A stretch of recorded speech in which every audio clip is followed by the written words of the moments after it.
লবণ, মরিচ, হলুদ মাখিয়ে ফেলতে হবে।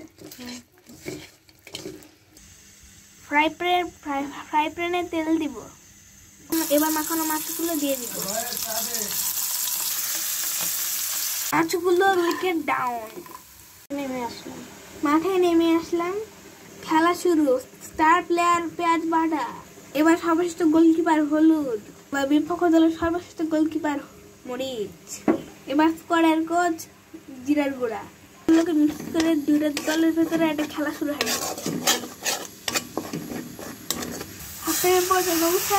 পানি দিয়ে দিলাম। এবার দর্শকরা খুশির চোটে নেমে গেল নিচে মাঠে। আর দর্শকরা একটু খেলাধুলা করুক। চলুন দেখে। এবার দর্শকরা খেলাধুলা করতেছে। একটু উৎসাহ কম বলে একটু উৎসাহ দিতে হবে। উৎসাহ চলে এসেছে, খেলা আরো জমে উঠতেছে। এবার খেলা শেষ, জিতে গেল দর্শকেরা 0-1 গোলে।